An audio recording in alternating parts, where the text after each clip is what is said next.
For this web photo gallery lesson, we're going to head on back to our friend the Adobe Bridge because in one of its workspaces, we have this output module that allows us to create a website. So for you photographers out there who don't know how to use HTML or don't have any real web experience, Adobe is your friend. So let's go to the bridge if you don't have it open, and then in your workspaces, choose the output workspace. Now currently I have some photographs selected. As you see, I have this cat. So I'm going to go to preview real fast to show you that what I did was in my content panel in the open folder, which is the cat Everest, I have these images selected.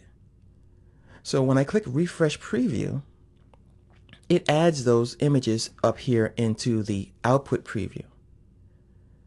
Now what I'm going to do is, let me go ahead and slide this over a little bit so we can see these controls.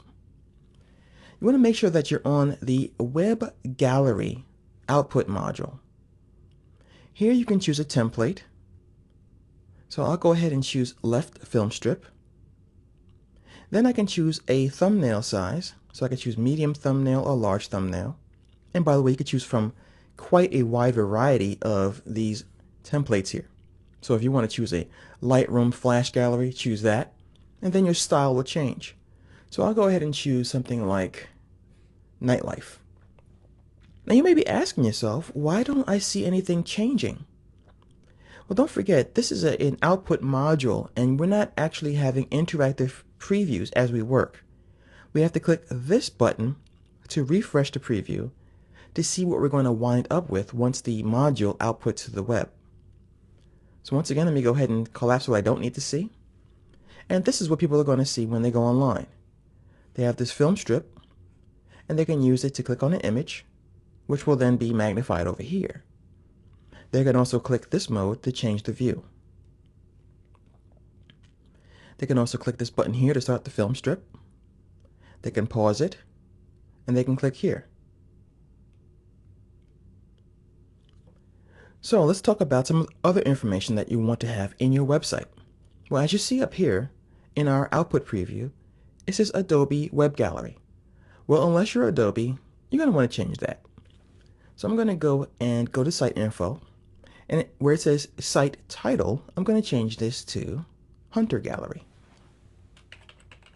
And that's my nickname, pretty much, Hunter. And for the collection title, I can say my cat or my kitten. For the collection description, I already have something called Photos of the World's Coolest Kitten. So where is this information going to show up? Well, I'm going to refresh the preview, give it a couple seconds, and then it says Hunter Gallery now, and I can click where it says View about this gallery. Photos of the World's Coolest Kitten, which comes from the collection description. I'll go back to View, Gallery. I can also go to View, Slideshow. So I have lots of options here. The way it works in the output preview is how it's going to work online. Let me go ahead and scroll down.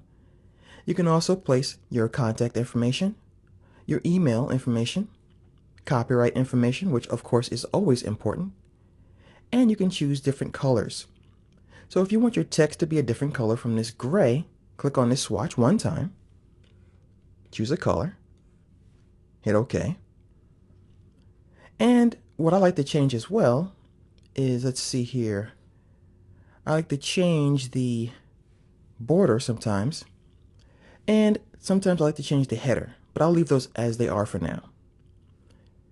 Once again, once you're finished, what you have to do is hit refresh preview, give it a second to do its thing, and you can also preview this in a real web browser. So I'm going to click preview in browser, and it's going to open up my Firefox, and this is what people are going to see. This really works as it's going to work online. So the slider works. I can now preview the images. I see that it says my kitten. I can click here for contact name. I can view the slideshow, the gallery, about this gallery. And I'm going to go back to the bridge and show you the most important part: how to get this actually online. Of course, you're going to have a real web account with somebody, so you're going to have an on-ramp or an internet provider. I use a company called 1&1, and what we can do here is we can save this gallery to disk if you want to, or if you're going to upload it to a website, you have to put your information, your file transfer protocol. So you have to put your server information, your username, and your password. And if you want the bridge to remember the password, just click here so you don't have to enter it again. Then you can choose a folder that you want this to go to and click upload. And once you're done, people will be able to check out your web gallery that you created inside of the Adobe Bridge.